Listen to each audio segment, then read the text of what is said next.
I wake up at 6 o'clock every morning, whether I want to or not.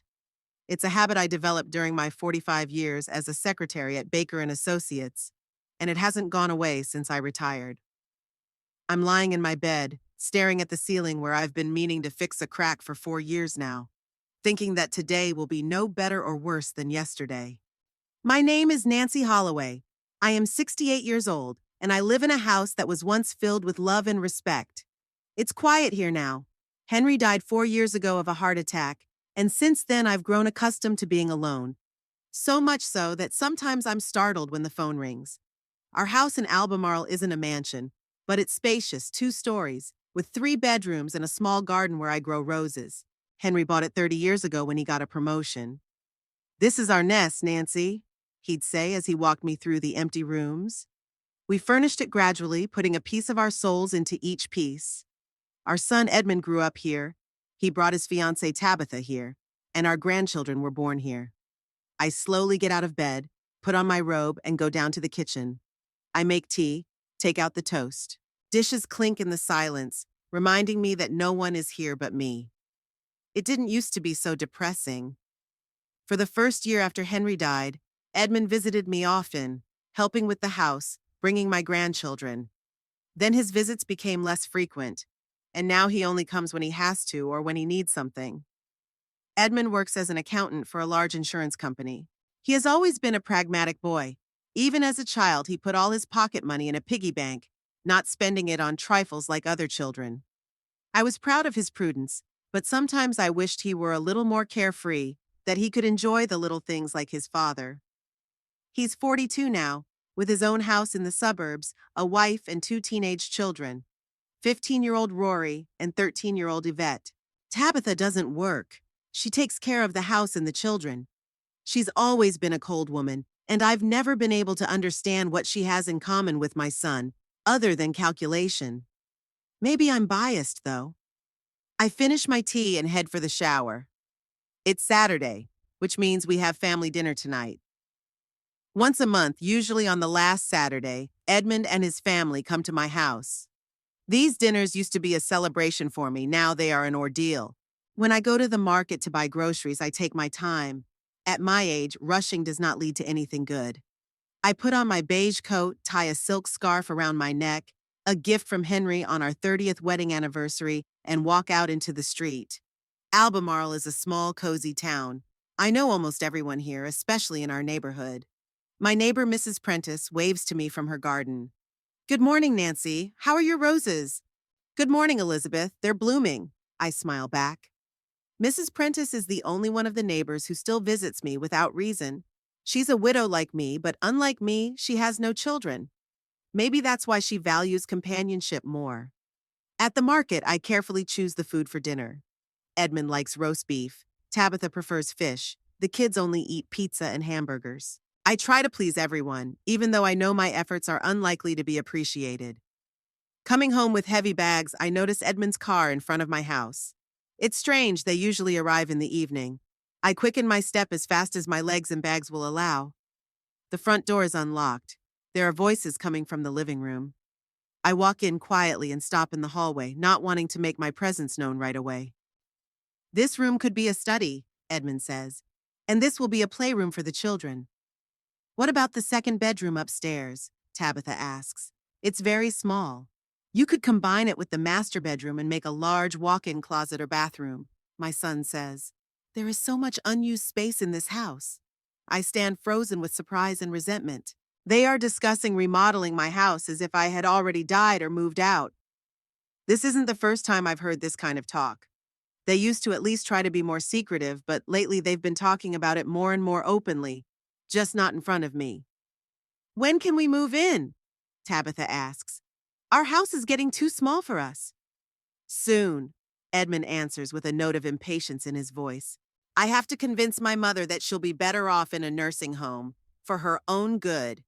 At that moment, I decide to make my presence known. I close the front door loudly and enter the living room with my bags. "Edmund! Tabitha! What a surprise! I wasn't expecting you so early," I say, trying to make my voice sound normal. They flinch and turn to me. Their faces are a mixture of surprise and embarrassment, quickly replaced by fake smiles. Mom, we thought we'd come early to help you get ready, Edmund says, coming over and taking the bags from me. How nice of you, I reply, knowing it's a lie. Where are the children? They're coming over tonight with the neighbors. Rory has soccer practice today, Tabitha says, fixing her perfectly styled hair. I nod and go into the kitchen to put out the groceries. Edmund follows me, setting the bags on the table and stomping awkwardly beside me. Mom, Tabitha and I were thinking, it's hard for you to manage a house this big on your own, isn't it? He starts. I'm getting by, I said, taking the meat out of the bag. You know, there are good places for people your age. With medical care, community entertainment. I stop and look at him. Are you talking about a nursing home, Edmund? It's not just a nursing home, Mom. It's a community for active retirees. He tries to smile, but I can see the calculation in his eyes. There's a pool, a library, hobby groups. And who will pay for this community? I ask him bluntly. Well, we could sell this house, he starts, but I interrupt. And where would the money from the sale go? Edmund hesitates. Partly to pay for you to live there, partly, well, Mom, Tabitha and I need a place to live, and our house is getting a little cramped. I nod silently and continue to sort through the groceries. Edmund stands beside me, clearly expecting some kind of reaction. I need to think about it, I say finally. Now, if you really want to help, fix the faucet in the bathroom. It's been dripping for a week. Edmund nods with visible relief and leaves. I stand alone in the kitchen and sigh deeply. So that's what tonight's dinner will be like. By 6 o'clock in the evening, the house is filled with the smells of roast and apple pie. I set the table in the dining room, which is only used for special occasions. Edmund and Tabitha sit in the living room watching TV without offering to help. The doorbell heralds the arrival of the grandchildren. Rory and Yvette pile into the house, typing something into their phones as they go. Hi, Grandma, Rory says without even looking at me. Yvette just nods and walks past. They both head straight for the refrigerator in the kitchen. Dinner's almost ready, I say after them. Wash your hands and sit down at the table. They ignore my request, pulling sodas and chips out of the fridge. Rory, Yvette, Grandma asked you to sit at the table, Edmund says, entering the kitchen. There's no sternness in his voice, but rather awkwardness. In a minute, Dad, Rory replies, opening the bag of chips. We're not hungry, Yvette adds, rolling her eyes. I look at them and remember how small they were, curious, affectionate, happy to see me. What happened? When did they become so cold and indifferent? Dinner passes in a tense atmosphere. Edmund and Tabitha are exchanging meaningful glances. The kids are staring at their phones, only occasionally breaking away to put something in their mouths. How was school, Rory? I ask, trying to start a conversation. Fine, he said, not looking up. How about you, Yvette? Same as always, Grandma. She sighs with a look of martyrdom. Mom, we talked to the director of Sunny Hills, Edmund says suddenly, putting down his fork. It's that retirement place I was talking about. They have space available and they're willing to show you the grounds next Saturday. I chew slowly on a piece of meat, looking at my son. I haven't decided yet, Edmund. But Mom, it's a great place. You'll love it, I'm sure, he insists. It's not safe to live alone at your age. What if you fall or forget to turn off the gas? In 45 years, I've never forgotten to turn off the gas, I say calmly. And so far, I've managed to do it all by myself. But it's only temporary, Tabitha interjected. People don't get any younger, Nancy. Sooner or later, you're going to need help. When I need help, I'll come to you, I say, looking her in the eye. If, of course, you're willing to help. There is an awkward silence. Edmund clears his throat. Of course we're always willing to help, Mom. That's why we offer Sunny Hills. It's the best solution for everyone. For everyone or for you? I ask bluntly. Grandma, you're being overdramatic, Yvette says suddenly, pulling away from the phone. We just want you to be happy. And so we can move into this house, Rory adds with a chuckle. Dad, you promised me my room would have a view of the garden. Edmund gives his son a warning glance, but it's too late. Tabitha purses her lips. Rory, no one moves anywhere until Grandma decides she's better off in a retirement community, she says tautly. But you said we'd be living here by fall, Rory protests. That we could already pick out furniture for our rooms. I look at them. and something chills inside. They've already decided everything. They're already planning their lives in my house without even asking my consent. I think we should go, Edmund says abruptly, getting up from the table. We have to get up early tomorrow. But we haven't even tasted the pie, I say, though I don't want them to stay. Some other time, Mom, Edmund says, avoiding my gaze. Kids, pack up. They hurriedly say goodbye, not even helping to clear the table. I stand at the door, watching them get into the car. Think about Sunny Hills, Mom, Edmund says, lingering on the doorstep. It's a really nice place. We'll come and pick you up next Saturday so you can have a look. Okay, I'll think about it, I reply, knowing that my thoughts are already moving in a completely different direction. As their car disappears around the corner, I go back into the house and start clearing the table. My hands move mechanically and a plan matures in my head. Do they want my house? Do they think they can decide my fate? Well, I have a surprise for them. I look at Henry's picture on the mantelpiece. What would you do if you were me, dear? I ask quietly. Of course, the picture doesn't answer, but it's as if I can hear my husband's voice. Don't let them push you around, Nancy. You're stronger than they think. I nod my thoughts and pick up the phone. There is one call I have to make, but not today. I need to think things through first.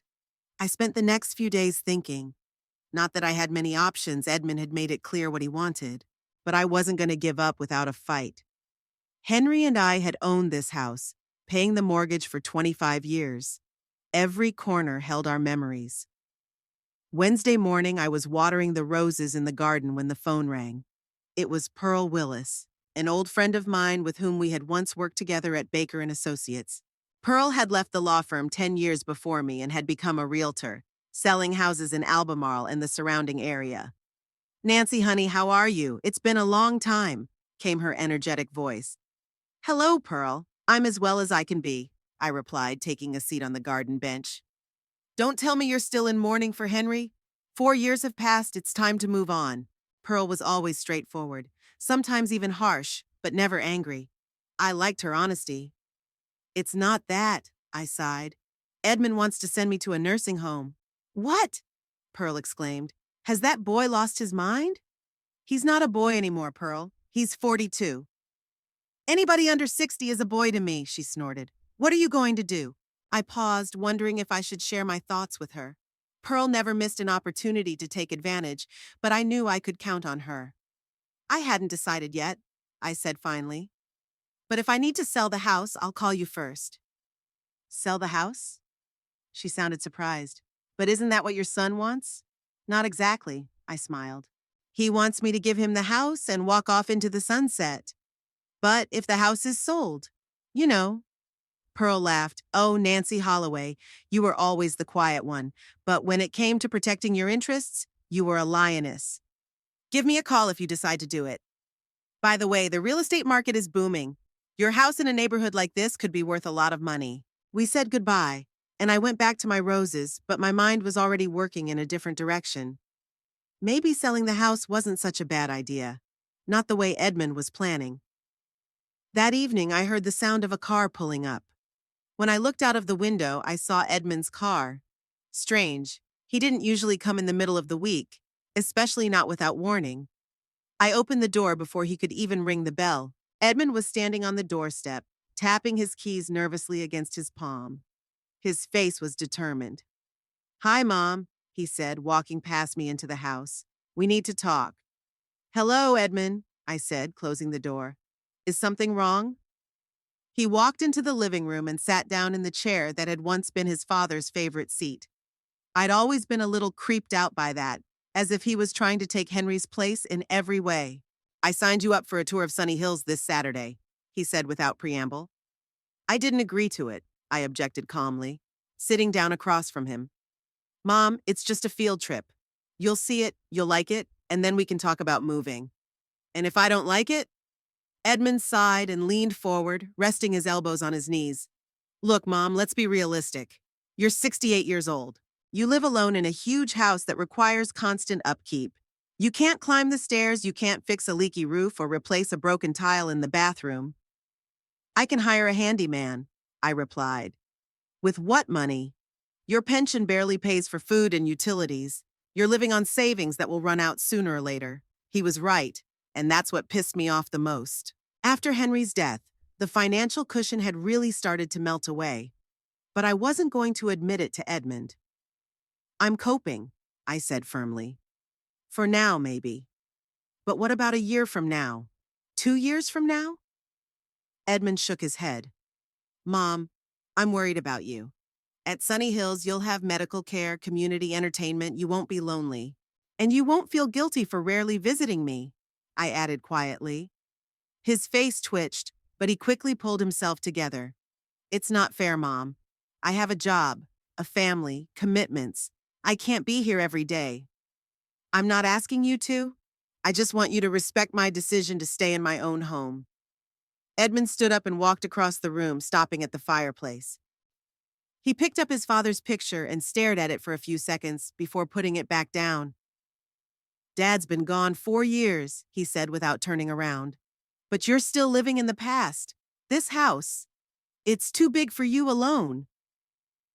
But it's just right for your family, isn't it? I asked bluntly. Edmund turned, a flicker of irritation on his face. Yes, it's perfect for us. We have growing children who need space. Rory's going to college soon and he needs a place to study. Yvette wants to study music, but the walls are too thin in our house. And that's why you've decided I should leave? It's a win-win, Mom. Edmund sat down again and took my hand. You'll get care and companionship, and we'll get more space. Plus, the house will stay in the family. Isn't that what Dad would have wanted? I released my hand and stood up. Henry always said I should keep the house so I could live in it as long as I wanted. And then, yes, it could go to Edmund or the grandchildren. But not like that. Not without kicking me out. Henry would want his wife to be able to live in peace in the house they'd chosen and built together, I said. He wouldn't approve of what you're doing, Edmund. My son stood up too, his face beginning to redden. Don't tell me what Father would or wouldn't have wanted. He would understand that sometimes you have to make hard decisions for the good of the family. For the good of the family or for your convenience? I asked. It's the same thing, Edmund exclaimed. My family is your family too. We care about you. We want you to be well. If you really cared about me, you'd ask what I want, I replied quietly. We know what you want, to cling to the past, to this house, to the memories of Papa. Edmund was almost shouting. But life goes on, Mother. You have to move on. It's not up to you to decide what I need, I said calmly, though I was seething inside. Then who should? You're clearly incapable of making the right decision. Because it doesn't coincide with yours? I crossed my arms over my chest. Because it's illogical. Edmund waved his hands. What's the point of holding on to a house you can't keep? A house that's about to fall apart? A house where you could fall and break your neck and no one would know about it until it was too late? This house is in great condition, I countered. Henry has always looked after it, and I continue to do so. Oh, come on, Mother. Edmund waved his hand dismissively. The roof leaks, the garden is overgrown, the paint is peeling. You don't see it because you don't want to see it. You live in a world of illusion. I felt a lump in my throat. Is he right? Am I not seeing the house falling into disrepair? No, it's not. I tend the garden every day. I keep it clean. I call the handyman when something breaks. The house isn't perfect, but it will last for many years to come. I'm not going to Sunny Hills, I said firmly. Not this Saturday, not any Saturday. Edmund took a deep breath as if trying to calm himself down. All right, let's do it another way. You sell the house to me, at market value. I pay for you to live in Sunny Hills for the rest of your life, and you keep the rest of the money for your allowance. That's fair, isn't it? What if I refuse? Mom, don't make this harder than it has to be, he said, a note of weariness in his voice. I'm trying to find a solution that works for everyone. No, you're trying to find a solution that works for you, I objected. You're not even asking me what I want. Okay, he threw up his hands. What do you want, Mom? I want to stay in my house. That's not possible, Edmund said. You can't stay here. It's dangerous and impractical. Dangerous to whom? To me or to your plans? Edmund clenched his fists. You're unbearable. I'm trying to help you, and you're making this so difficult. Why can't you just say yes? Because this is my home and I don't want to leave it, I said calmly. It's not your home anymore, Edmund shouted, losing control. It's an empty shell full of dusty memories. Papa is gone and the house should serve the living, not the dead. I recoiled as if he'd hit me. Never had my son spoken to me like that before. Edmund, I began, but he interrupted. No, Mother, that's enough. Stop clinging to the past. Stop pretending things are the same. You're getting old, you can't live alone, and I can't let you risk your health over a sentimental attachment to a pile of bricks and wood. It's not your decision, I said, feeling my voice tremble. Yes, it is. Edmund stepped close to me. I am your son, and I am responsible for you. If you can't make a rational decision, I'll make it for you. You have no right to. I do. I have children to take care of. We don't have room in our house. And here, he circled the room, there's too much room for a lonely old woman. It's illogical and impractical. Is that what I am to you? A lonely old woman? I asked quietly. Edmund looked away, clearly embarrassed by his outburst. You know that's not what I meant. No, that's exactly what you meant, I interrupted. To you, I'm not a mother anymore. I'm not a person with a right to my own opinion and decisions. I'm a problem to be solved, an obstacle to the house you want. That's not true, he tried to object, but I could see in his eyes that I had hit the mark. I'm not going to Sunny Hills, I repeated, and I'm not selling you the house. This is my final decision. Edmund stared at me for a few seconds, his face changing from surprise to anger. You're going to regret this, he said finally. When you fall and break your hip, when you're lying on the floor screaming for help and no one hears you, you'll wish you'd taken me up on my offer. Maybe, I replied, but that would be my choice and my regret. Well, fine. Edmund grabbed his jacket. Stay here, cling to your memories, but don't expect me to visit you every week to make sure you're still alive. You don't visit me every week anyway, I pointed out. Edmund ignored my comment and headed for the door. I'm giving you time to think, a week.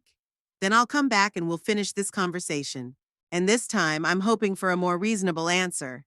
He was already gripping the doorknob when I said, Edmund, this is my home.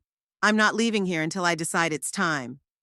He turned, and there was a fury in his eyes that I had never seen before. Get out of here, Mother, and stop clinging to the past, he shouted. This house is no longer yours. It belongs to the future, not the past. He walked out, slamming the door so hard that the dishes in the sideboard rang. I stood in the living room, stunned by his words. My own son had just told me to get the hell out of the house Henry and I had bought, where we had raised him, where he had taken his first steps, celebrated his birthdays, where he was leaving for his senior prom. Tears came to my eyes, but I didn't let them spill over. No, I'm not going to cry. I would take action. I walked to the phone and dialed the number. Pearl, it's Nancy. Remember when we talked about selling the house? I made up my mind. There was a surprised sigh on the other end of the line. So soon? What happened? It's a long story, I replied. Can you come over tomorrow? We have a lot to discuss. Of course, darling. I'll be at your place at 10 o'clock in the morning. Thank you, Pearl, I said. And after a moment's hesitation, I added, one more thing. No one must know about the sale, especially Edmund. Oh, Pearl sounded understanding. That was it. Don't worry, Nancy. Your secret will stay with me. And I have to say, I'm impressed. I didn't know you had that kind of, determination. I didn't know it either, I answered honestly. Not until today. After I hung up, I went back into the living room and sat down in Henry's chair. It was the first time I'd allowed myself to do that in years. Closing my eyes, I could almost feel his presence, his support. I know what you're thinking, darling, I whispered. That I should forgive Edmund, that he was our only son. But sometimes forgiveness doesn't solve the problem. Sometimes a lesson is needed, and I'm going to teach him one. I opened my eyes and looked at the clock. It was almost 8 in the evening, but I felt an extraordinary surge of energy. Tomorrow was a big day, and I had to prepare. Pearl was the best realtor in Albemarle for a reason. She knew how to sell a house quickly and profitably, and I knew how to teach a lesson to a son who'd forgotten to respect his mother. I rose from my chair and went into the kitchen to make tea. A plan began to form in my head, clear, simple, and effective. Edmund wanted the house. Well, I would sell it. but not to him.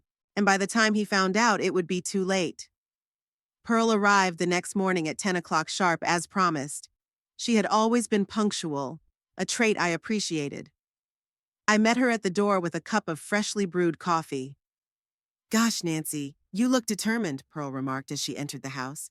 "What did that rascal do?" I told her about last night's conversation, trying to be objective, though it wasn't easy. Pearl listened, shaking her head at times, and when I got to the part where Edmund told me to get lost, she couldn't stand it. "What a horror! And that's your son! We raised them, give them everything, and they—" She didn't finish the sentence, but I knew exactly what she meant. "I want to sell the house as soon as possible," I said, "and without Edmund finding out about it until the last possible moment." Pearl nodded, pulling a notebook out of her bag. "I see. The market's good right now, especially in your neighborhood. Houses here rarely come up for sale, and the demand is high. But we'll need to do an appraisal, maybe do some minor cosmetic repairs to attract more favorable buyers." "There's no time for repairs," I objected. "Edmund gave me a week to think about it, and then he promised to come back. I want the house to be sold by then, or at least in the process of being sold with the papers signed." "That's ambitious." Pearl tapped her pen thoughtfully on her notebook. "But not impossible. I have several clients who are looking for a house in this very neighborhood. If they agree to a quick deal and don't haggle, we can make it work." We spent the next hour talking details. Pearl toured the house, taking notes and pictures for the listing. I quoted the price I was hoping for and was pleasantly surprised when Pearl said we could ask even more. "The house is in great condition, Nancy. I can see that you and Henry have taken good care of it. Yeah, there are some minor flaws, but nothing critical. The large lot, nice neighborhood, proximity to schools and parks all add to the value." When we were done, Pearl promised to contact potential buyers and arrange viewings in the next few days. "In the meantime," she said, "I'd suggest you start sorting things out. Decide what you'll take with you and what you'll keep or sell with the house." That was good advice. After Pearl left, I went up to the second floor and went into the bedroom. Where to start? 30 years of living in this house had accumulated so much stuffed clothes, books, souvenirs from my travels, photo albums, furniture, dishes. It's impossible to take everything. I pulled several large boxes out of the closet that we kept for Christmas decorations and started with the most important things: documents and photos. Birth certificates, marriage certificates, insurance papers, Henry's will, house deeds, tax returns, all of which I neatly stacked in a separate folder. Then I moved on to the photo albums. There were a lot of them, our whole life in snapshots. I spent hours flipping through the pages, remembering every moment. There was our wedding, me in a simple white dress, Henry in a rented suit. We were so young and hopeful. Here is Edmund's birth, a tiny bundle in my arms, and I look at him with the adoration that only a young mother can feel for her firstborn. The first day of school, graduation, going to college, my wedding to Tabitha, the birth of Rory and Yvette. Looking at those pictures, I couldn't believe that the same boy I loved so much was now telling me to get lost. Where had I made a mistake? When did he change? Or had he always been this way and I just didn't want to see it? I put the albums aside. I would definitely take them with me, every single one of them. The next few days passed in a flurry. Pearl brought the first potential buyers the very next day, a young couple with a small child. They walked around the house marveling at the space and light, but ultimately decided they wanted a smaller, cheaper house. The second was a family of 4, husband, wife, and 2 teenage children, almost like Edmund's. They were more interested, asking lots of questions about the neighborhood, the neighbors, the schools. But in the end, they too declined. The woman didn't like the layout of the kitchen. "Don't feel bad," Pearl said after they left. "It's common. First-time buyers rarely say yes right away. Tomorrow, a few more people will come in." And indeed, the next day, a middle-aged couple whose children were grown and gone came in. They were looking for a house in our neighborhood, closer to the city center, but spacious enough for the arrival of children and future grandchildren. "Perfect buyers," Pearl whispered to me as they looked at the garden. They had sold their large house in the suburbs and were now looking for something more compact but still comfortable. Robert and Judith Pearson, that was their name, were a pleasant couple. He a recently retired engineer, she a school teacher. They were excited to see the house, discussing where they would put their furniture, what rooms they would set aside for guests, and how they would arrange the garden. "We like your house, Mrs. Holloway," Robert said before leaving. "We'd like to make an offer." I looked at Pearl and she nodded. "Great. Let's discuss the details tomorrow in my office. I'll prepare all the necessary paperwork." After they left, Pearl hugged me. "That's great news, Nancy.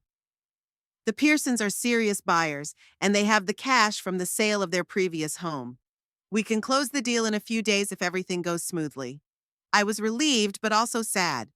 Despite my determination to sell the house to spite Edmund, I couldn't help but feel regret. So many memories, so many years. "Pearl," I said suddenly, "do you know where I could get an apartment? Not here in Albemarle, but somewhere. Far away. I know a realtor in Bridlewood, about 100 miles from here. It's a small coastal town, very quiet and peaceful. I can get in touch with him if you'd like." "Yes, please," I nodded. "I need something small but cozy, and preferably with an ocean view if possible." "I'll call him tonight," Pearl promised. Now we had to get ready for our meeting with the Pearsons tomorrow. If they offer a good price, we can start the paperwork the next day. And so it was. Robert and Judith offered even more than I expected, as they really liked the house and wanted to avoid competing with other potential buyers. We signed a preliminary agreement, and I received a deposit, 10% of the house price. "Now we have to prepare all the documents for the final sale," Pearl said. "That will take a few days. In the meantime, I've arranged with Michael, my colleague from Bridlewood. He'll show you some apartments this Friday if you can make it." I nodded. It was 4 days before Edmund returned. I had to act fast. Friday morning, I took the bus to Bridlewood. It took about 3 hours, and the whole time I stared out the window, watching the scenery change from suburbia to countryside to seaside. Bridlewood was exactly as Pearl had described it. A small, cozy town with white houses perched on hills overlooking the ocean. The main street was full of little stores, cafes, and restaurants. Even on a weekday, it was lively but not noisy. Michael met me at the bus station, a tall man with graying hair and a friendly smile. "Mrs. Holloway, I'm Michael Jenkins, a friend of Pearl's. Welcome to Bridlewood. How was your trip?" "It was fine, thank you," I said, shaking his hand. "It's a beautiful town." "Oh, it's just the beginning," he smiled. "Wait till you see the coast. We have some of the most beautiful sunsets in the state." Michael showed me 3 apartments. The first was too small, the second was too far from the center, and the third was perfect. A small but bright apartment on the second floor of an old building with a balcony overlooking the ocean. 2 bedrooms, a living room connected to the kitchen, a bathroom. Old wooden floor, white walls, large windows. "This is what I was looking for," I said, standing on the balcony and looking out at the endless blue of the ocean. "I thought so," Michael nodded. "Pearl said you wanted something special. This apartment belongs to an old friend of mine who lives in Europe now. He's renting it out with an option to buy it if you like living here." We discussed the terms of the lease, and I signed a 6-month lease with an option to renew. The rent was reasonable, especially considering the view. Michael promised that the apartment would be ready for occupancy early the following week. As I drove back to Albemarle, I felt a strange mixture of emotions: the joy of finding a new home, the sadness of parting with the old one, the satisfaction that the plan was coming to fruition, and the anxiety of the inevitable confrontation with Edmund. The next day, Pearl and I met with the notary to prepare the paperwork for the sale of the house. Everything went smoothly, and we scheduled the final signing for Tuesday, the day before Edmund was due back. "You should open a new bank account," Pearl advised. "Preferably at a different bank from the one you have now, and don't tell Edmund about the new account." I followed her advice and went to First National Bank in the neighboring town of Riverdale on Monday morning. There I opened a new account in my name, explaining to the manager that I was planning a move and wanted access to my funds in my new location. "When we close the deal tomorrow, the money will be transferred to this account," Pearl said when I returned. "Now let's continue sorting through your things. What did you decide to take with you?" Over the past week, I've gone through almost everything I've accumulated in the 30 years I've lived in this house. Some things I decided to sell with the house. Most of the furniture, kitchen utensils, garden tools. The Pearsons didn't mind. They even liked the fact that they wouldn't have to buy everything they needed at once. I decided to take only the essentials and valuables. Clothes, personal items, jewelry, photo albums, a few books, a painting Henry had bought for our 15th anniversary, his collection of antique clocks, and a box of letters we'd written to each other during his business trips. "I've ordered a truck for Wednesday morning," Pearl said. "They'll load your things and take them to Bridalwood. You can go with them or separately, whichever you prefer." "I'll take the bus," I said. "I don't want to risk running into Edmund if he gets here early." Pearl nodded. "Reasonable. I'll be here when the movers arrive, and I'll make sure they pack and load everything properly." At 10 o'clock on Tuesday morning, we met the Pearsons and their lawyer at the notary's office. The signing process took about an hour. Lots of documents, each in multiple copies. Finally, the notary put the last seal on and shook my hand. "Congratulations, Mrs. Holloway. The transaction is complete. The house was officially sold to Mr. and Mrs. Pearson." I felt a strange relief mixed with sadness. 30 years of life, 30 years of memories, and now it was over with the stroke of a pen. "When do you plan to move in?" I asked the Pearsons. "We'd like to start moving in at the end of this week, if that's okay with you," Robert replied. "Of course, we understand that you need time to pack your things." "That's all right," I smiled. "I'm almost done. Tomorrow the movers will come and get my things, and the house will be all yours." Judith took my hand. "Thank you for trusting us with your home, Mrs. Holloway. We will take care of it as you have all these years." I nodded, not trusting my voice. Somehow her words touched me more than I expected. After the formalities were over, Pearl and I went to a small cafe not far from her office. "How are you feeling?" she asked me when they brought us coffee. "Strange," I admitted. It was like part of me was still in that house, and another part of me was looking forward. I didn't think it would be so emotional. Pearl nodded understandingly. "It's normal. A house isn't just walls and a roof, it's where your life happened. But you know what? A new life can be just as interesting, especially when you have the means to enjoy it." She was right. The amount I got for the house was substantial. After paying Pearl's commission and all the taxes, I had enough left over to live comfortably for many years, even if I decided to buy a condo in Bridalwood after the lease was up. "What are you going to do after you move?" Pearl asked.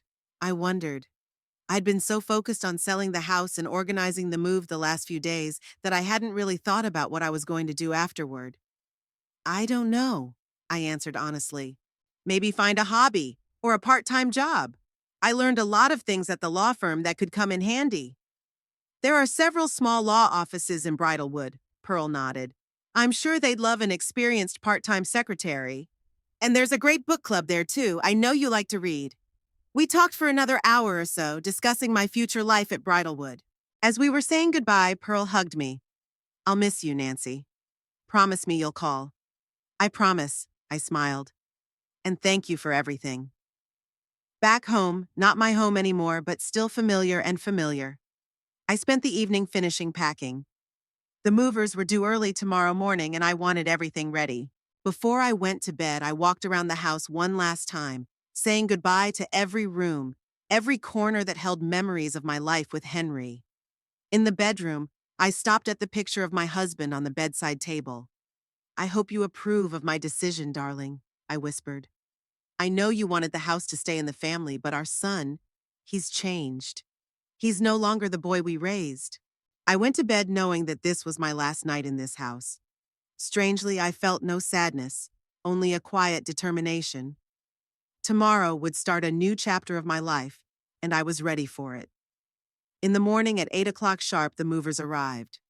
Pearl arrived with them to oversee the process. By 11 o'clock, all my things were neatly packed and loaded into a small truck. All that was left was to write a note for Edmund and leave the keys. I sat down at the kitchen table, pulled out a piece of paper and a pen. What to say to the son who wanted to kick me out of my own home? The words wouldn't come. "Write from the heart," Pearl suggested, seeing my predicament. "Tell him everything you feel." So I did. It was a short note, only a few paragraphs, but I put all the pain and disappointment I felt into it. I didn't soften the blow Edmund had to realize that his words and actions had consequences. When I finished, I sealed the note in an envelope and placed it on the kitchen table with the house keys. Then I hugged Pearl one last time, promising to call as soon as I was settled in, and got into a cab to the bus station. When the bus pulled away, I didn't look back. 30 years of my life were left in Albemarle, but ahead was Bridalwood and a new beginning. I didn't know what awaited me there, but I was sure of one thing. It would be my life, by my rules, and no one, not even my own son, could tell me how to live it. Bridalwood greeted me with a sunny day and the sound of the surf. I stepped off the bus and took a deep breath of the salty sea air. Here, 100 miles from Albemarle, my new life was beginning. Michael was waiting for me at the bus station as promised. "Welcome to your new home, Mrs. Holloway," he smiled, taking my bag. "The truck with your things will be here in a couple of hours. In the meantime, I'll take you to your apartment and hand you the keys." My new apartment looked even better than I'd remembered, with sunlight pouring in through the large windows in the living room and a breathtaking view of the ocean from the balcony. Michael showed me how all the appliances worked, where the meters were, and handed me 2 sets of keys. "If you have any problems, call me anytime," he said. "I only live a few blocks away." When he left, I was alone in the empty apartment. It was a strange feeling, starting from scratch at 68. Most people my age dream of stability, of spending the rest of their days in familiar surroundings, among loved ones. And here I was, in an unfamiliar city, with a few boxes of things and memories of a house that no longer belonged to me. But I didn't regret my decision. Every time I remembered Edmund's words, "Get out of here," I was convinced I'd done the right thing. He thought I was weak, dependent, incapable of making decisions. He thought he could control my life. Well, I proved him wrong. The movers arrived around 3 o'clock in the afternoon. They quickly and carefully brought in my boxes and a few pieces of furniture that I had decided to take with me: an antique rocking chair, a small desk, a bedside table. The rest I planned to buy gradually, furnishing the apartment to my liking. By evening, I had unpacked the essentials: bed linens, towels, dishes, a few sets of clothes. The rest could wait. I felt tired but also strangely excited, as if reborn. Sitting on the balcony with a cup of tea and watching the sun sink into the ocean, I thought about what was happening now in Albemarle. Edmund was supposed to arrive tomorrow, expecting to find me resigned and ready to move to Sunny Hills. Instead, he would find an empty house and a note. My note. I thought about what to write for a long time. I wanted to vent all the pain and frustration, but at the same time maintain my dignity. In the end, I settled on the following. "Edmund, when you told me to get lost, I decided to take your advice. Only not in the way you planned. I sold the house. Not to you, but to a couple who, unlike you, appreciate it and promise to take care of it. They're moving in next week. I kept all the money from the sale. It's my house, or rather it was my house, and I have every right to dispose of it as I see fit. I'm starting a new life away from Albemarle and away from you. You wanted to be master of this house? Well, now you can buy it yourself if you can, or find another house. Either way, it's no longer my concern. I've been wondering where I went wrong in your upbringing. When did you go from a loving son to a man who tells his mother to get lost? Maybe your father and I spoiled you too much? Or maybe we were too strict. I don't know. But what I do know is that you're not the man I hoped you'd turn out to be. Don't try to find me. I don't want to see you or your family again. Perhaps someday I can forgive you, but right now I need time and distance." Mom! Rereading those words in my mind, I felt no regret or guilt, only the quiet certainty that I had done the right thing. Edmund had to realize that his actions had consequences. Tomorrow at this time, he would read the note. What would his reaction be? Anger, shock, regret, probably all of the above. But that's not my problem anymore. I finished my tea and went to bed. Tomorrow would be a new day, the first day of my new life. Meanwhile, in Albemarle, 100 miles away, Edmund Holloway was finishing his day's work. He was sitting in his office, going over the last of his reports before he went home. On his desk was a Sunny Hills brochure. He planned to show it to his mother tomorrow to finally convince her of the benefits of moving. In his imagination, everything was already set. His mom would move into a nursing home. He and Tabitha and the kids would move into her house, make repairs, set everything up to their liking. Perfect plan. He'd even started figuring out a budget for the renovations, expecting to use some of the money from the sale of their current home. Edmund felt no remorse for his behavior the week before. Yes, he had been harsh with his mother, perhaps even rude, but sometimes you need harshness to get an important point across. Mom was too sentimental, too attached to the past. She needed a push to move on, and he gave her that push. He was sure that during this week she had realized the inevitability of the move and had come to terms with it. After all, she had no choice. The house required constant upkeep. Her pension was barely enough for basic needs, and he wasn't about to spend his money to maintain a huge house with only one person living in it. It was unsustainable. Finished with his reports, Edmund gathered his things and left the office. Tomorrow he would go to his mother's house right after work.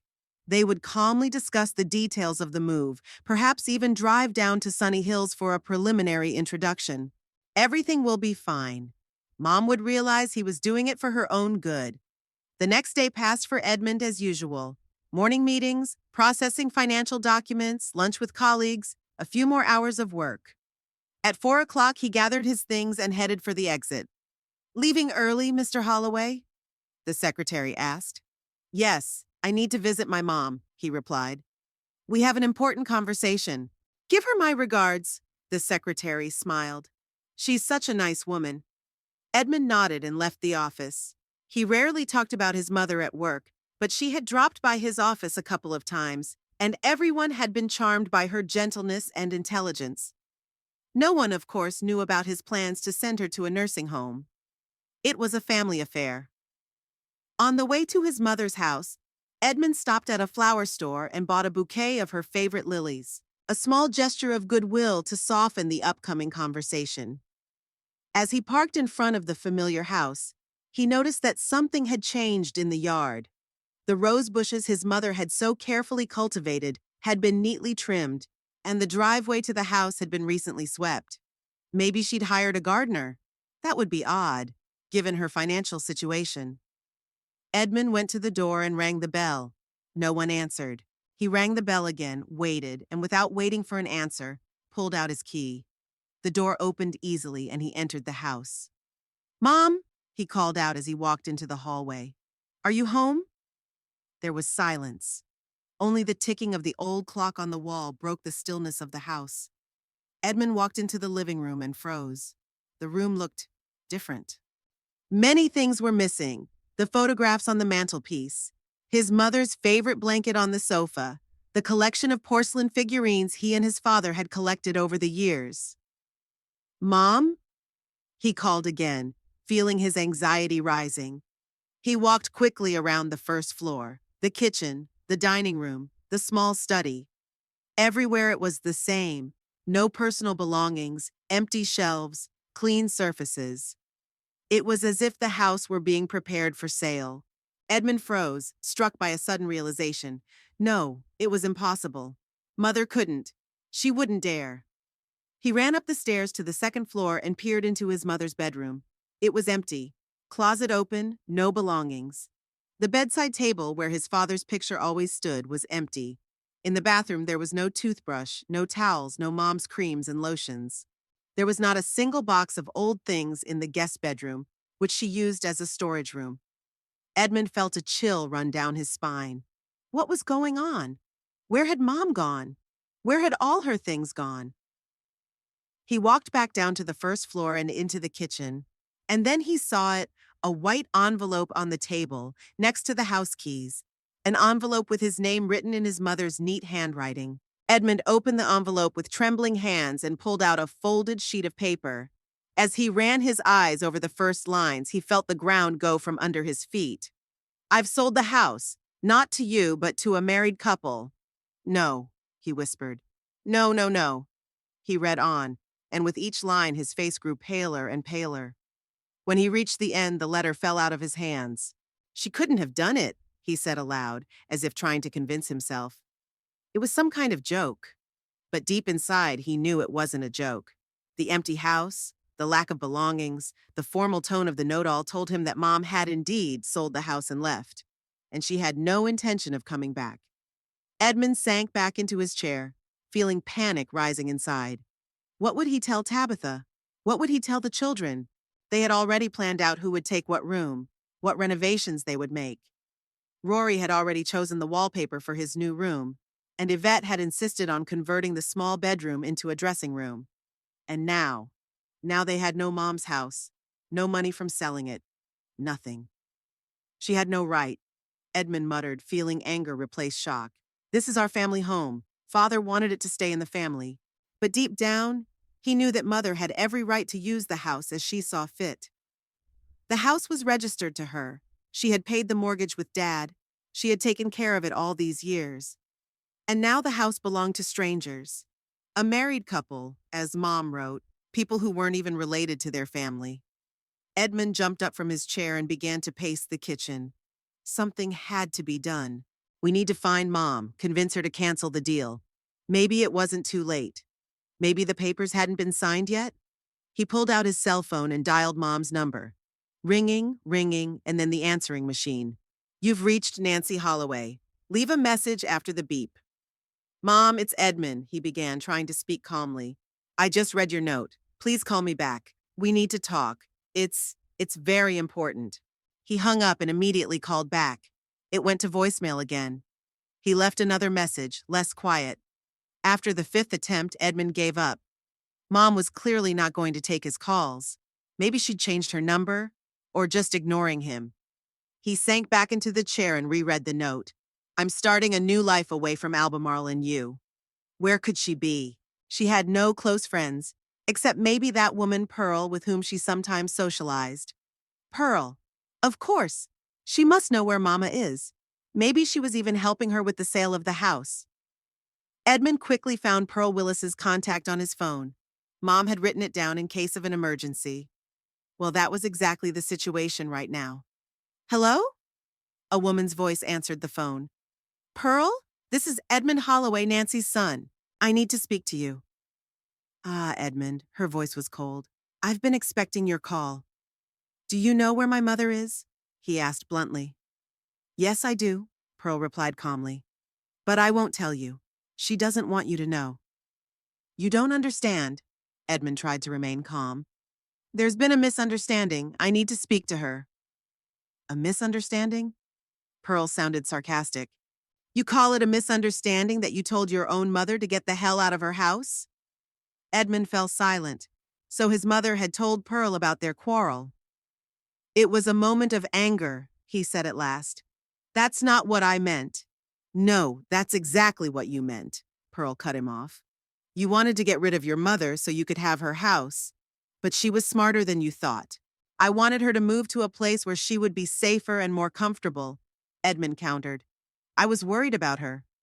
You were worried about her house, Pearl corrected him. And now it's sold. Legally, with all the formalities. The new owners will move in next week. Edmund felt his last hope fading. You helped her sell the house. It wasn't a question. It was a statement. I'm a realtor. That's my job, Pearl replied. And I must say, your mother got a very good price. A house in this neighborhood in this condition is rare on the market. How much? Edmund couldn't take it anymore. How much did she get for the house? Pearl grinned. That's confidential. But enough to ensure a comfortable life for many years to come. And it's all thanks to you, Edmund. If you hadn't tried to kick her out of the house, she would never have taken that step. Edmund was silent, digesting the information. Mom had sold the house, taken the money, and disappeared. All because of something he'd said in a fit of irritation. Tell her I want to talk to her, he said at last. It's important.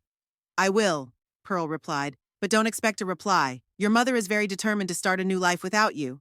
She can't just disappear, Edmund exclaimed. I am her son. The son who told her to go away, Pearl reminded him. She took your advice. Show respect for her decision. With those words, she hung up, leaving Edmund in the deafening silence of the empty house. He stood in the middle of the kitchen, phone in hand, unsure of what to do next. His entire carefully constructed future had crumbled overnight. The house he'd counted on was gone. The money that could go to pay for Mom's stay in Sunny Hills, with a decent balance for his family, as he'd planned, was gone too. And there was no Mom. Edmund sank slowly into his chair, feeling panic rising inside. What would he tell Tabitha? What would he tell the children? How would he explain to them that they wouldn't have the house they dreamed of? He picked up the note again and reread the last lines. Don't try to find me. I don't want to see you or your family again. Perhaps someday I can forgive you, but right now I need time and distance. Did she really mean it? Had she really severed all ties with him, with her grandchildren? You're not the man I'd hoped to raise. Those words stung the most. Mom had always been proud of him, always supported his decisions. And now? Edmund folded the note and tucked it into his pocket. He had to go home and somehow explain to Tabitha what had happened. She wouldn't be happy to hear the news. As he left the house, he looked back one last time at the place where he'd grown up, where he'd spent so many happy moments. The house he thought would one day be his. Now that house belonged to strangers and his mother had started a new life without him. All because of a few words spoken in anger. Get out of here, Mom. Who would have thought she would take them so literally? And so decisively? Edmund closed the door and put the keys in the mailbox as the note had instructed. Then he got into his car and drove home, rehearsing the conversation with Tabitha in his head. It was not going to be an easy evening. 6 months had flown by. Bridalwood turned out to be exactly the place I'd been looking for. A small, quiet town on the coast where everyone knew each other, but respected personal space. No one looked at me as a lonely old woman who had to give way to the young.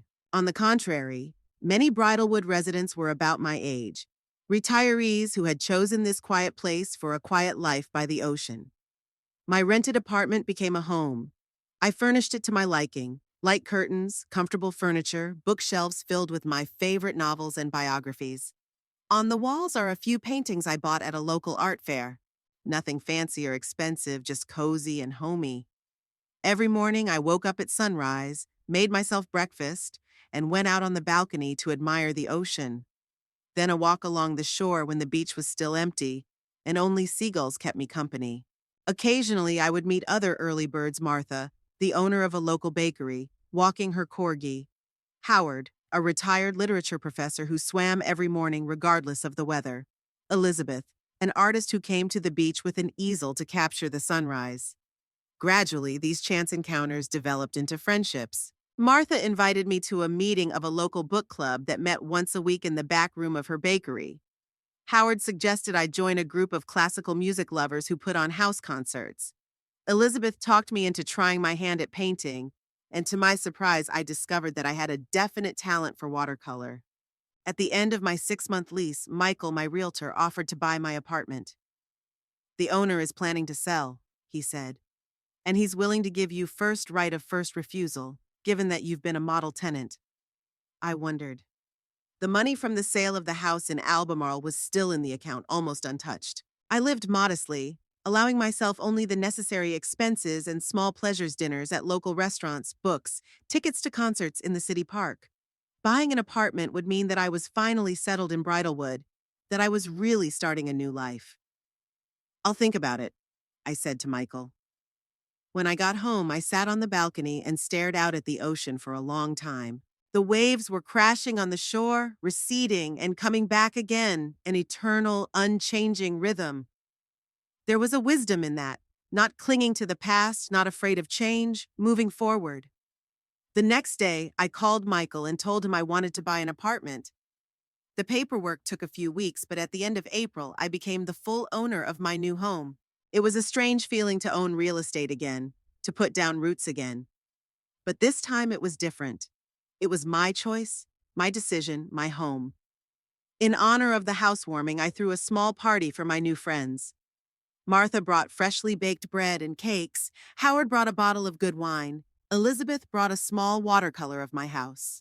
We sat on the balcony, watched the sunset, talked about books, music, art, and shared stories from our lives. You never talk about your family, Nancy, Martha remarked when the conversation turned to children and grandchildren. I hesitated, not knowing what to say. Over the months, I had deliberately avoided talking about the past, about Albemarle, about Edmund and his family. We're not very close, I said at last. I have a son, a daughter-in-law, 2 grandchildren, but we haven't spoken in a long time. That's sad, Martha sighed. Family is so important, especially at our age. Not always, Howard argued. Sometimes family ties bring more pain than joy. Sometimes it's better to have a family of your own family of friends, of people who really appreciate you. I smiled gratefully at him. Howard understood. He, too, had a complicated relationship with his children. His son and daughter lived in different states and rarely visited their father. To a new family, Elizabeth offered, raising her glass. To a new family, we said in unison. That night, after the guests left, I couldn't sleep for a long time. I thought about Edmund, about Tabitha, about Rory and Yvette. I wondered how they'd live for those 6 months. Had Edmund managed to buy a new house? Was he still angry with me for what I'd done? I felt no remorse. Edmund got what he deserved. But sometimes I felt sad, especially when I thought of my grandchildren. They were still children, despite their adolescence and ostentatious coldness. They were just repeating their parents' behavior. Maybe someday, when they grew up, they would understand. I woke up this morning with a firm decision. Stop thinking about the past. I have a new life, new friends, new hobbies. I have to move forward. And I really started to move forward. Every day I became more and more immersed in the life of Bridalwood. I joined a volunteer program at the local library where I read books to children twice a week. I signed up for a watercolor painting class taught by Elizabeth at her studio. I even started working at Martha's Bakery just a few hours a day, not for money, but for companionship and to feel useful. In June, when the weather got really warm, Howard suggested I join a group of retirees planning a trip to Europe. 2 weeks, Italy and France, he said. A small group, just 8 people. No tedious excursions, just what we were interested in: museums, concerts, local cuisine. I hesitated. I'd never been abroad in my entire life. Henry and I had always set aside money for Edmund's education, for home repairs, for unexpected expenses. Traveling to Europe seemed like something out of the realm of fantasy. I don't know, Howard, I said. I've never flown across the ocean before. All the more reason to try it, he smiled. At our age, you have to seize every opportunity. Who knows how many we have left? He was right. The money from the sale of the house was in the account, and I could afford the trip. Why not take the chance to see the world? Okay, I nodded.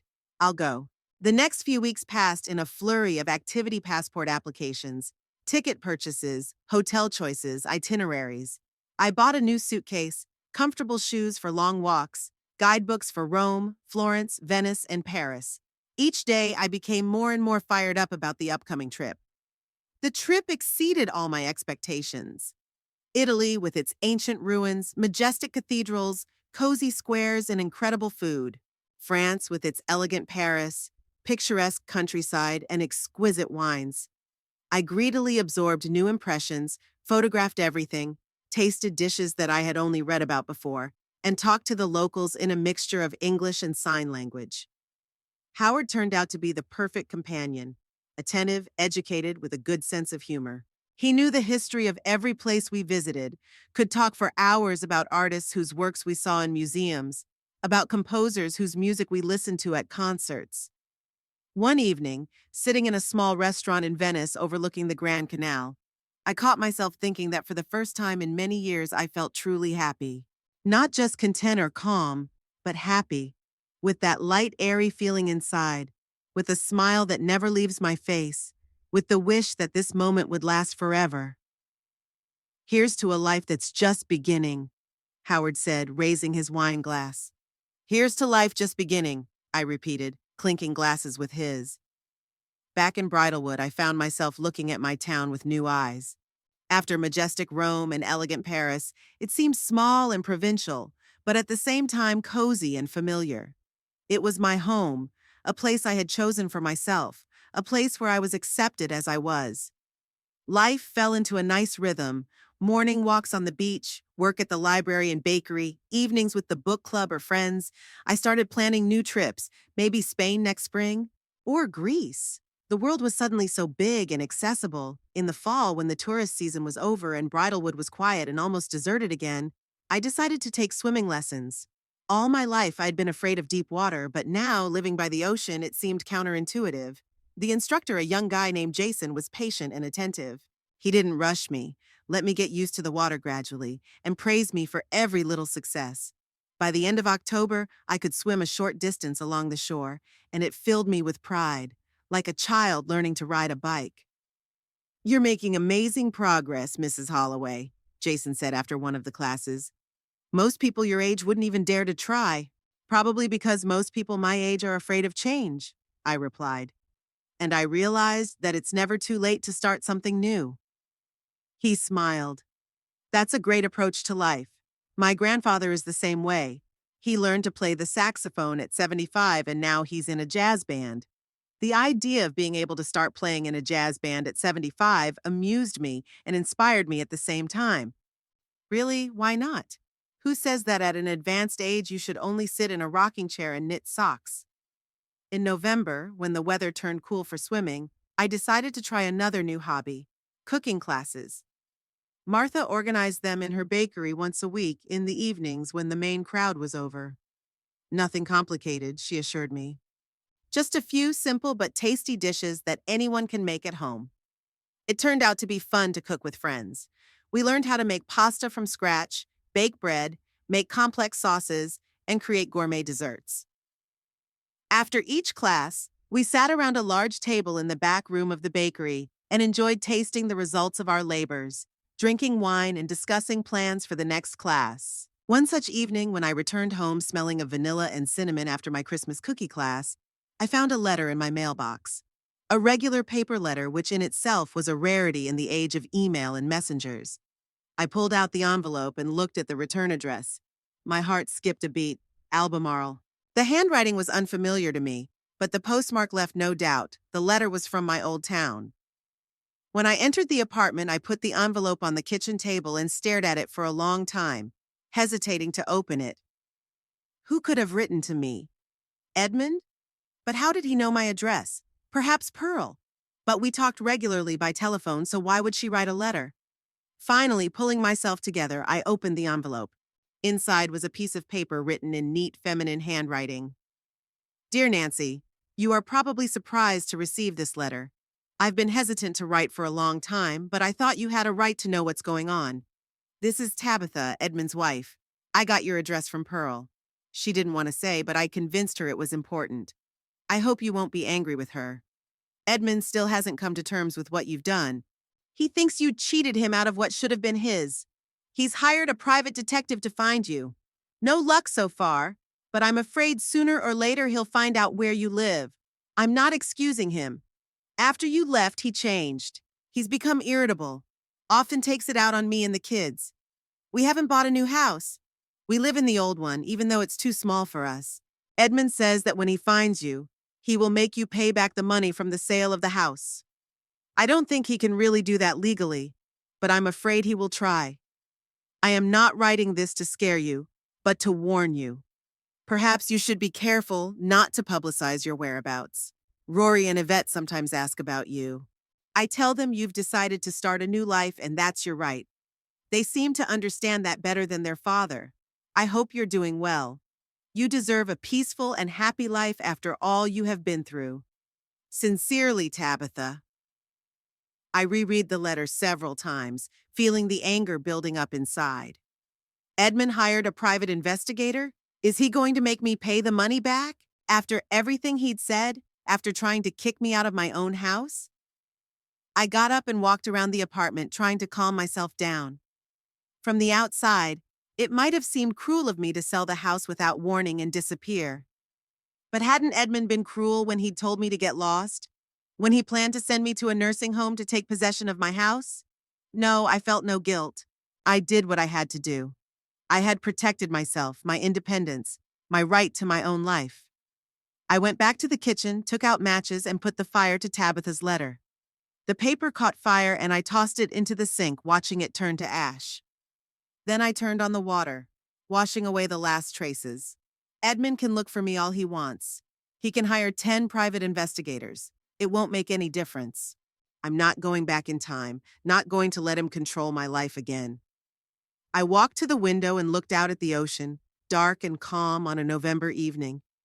How far I've come from that scared, confused woman who listened to her son plan to send her to a nursing home.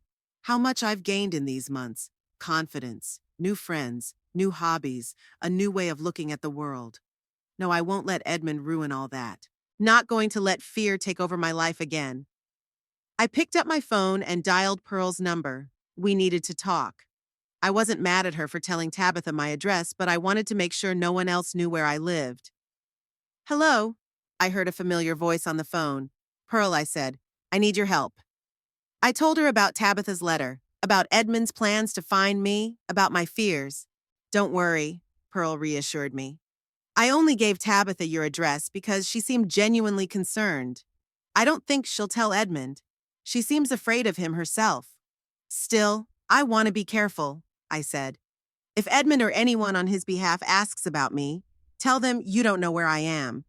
That I could have gone anywhere: Florida, Arizona, California. Of course, Pearl agreed. I won't say a word. But Nancy, do you really think Edmund could hurt you? I hesitated. No, I didn't think my son was capable of physical violence. But emotional? Intimidation? Manipulation? Yes, he was capable of that. I just want to live my life in peace, I said, without the ghosts of the past. I felt better after talking to Pearl. She was a trusted friend, despite the distance between us. She understood me, supported my decision to start a new life. I couldn't sleep that night, thinking about Tabitha's letter, about Edmund's anger, about how quickly things had changed. A year ago, I was just a widowed woman, living in my own house with occasional visits from my son and his family. Now I'm a condo owner in a coastal town with new friends, new hobbies, new plans for the future, and with a son who hired a private investigator to find me. Life is full of irony. I woke up this morning with a firm decision: not to let fear ruin my new life. I will continue to live the way I've lived these months, fully, interestingly, happily. I won't hide or look over my shoulder. If Edmund finds me, well, I will meet him as an equal, not as a frightened old woman. I stepped out onto the balcony with a cup of coffee and looked out at the ocean. The waves were crashing against the shore, receding and coming back again, an eternal, unchanging rhythm. There was a kind of wisdom in it, not to cling to the past, not to be afraid of change, to move forward. And I will move forward no matter what. Because I know now, it's never too late to start a new life. It's never too late to say no to those who disrespect you, even if it's your own children. It's never too late to find new friends, new hobbies, new reasons to wake up in the morning with a smile. I made the right choice, and I haven't regretted it for a second.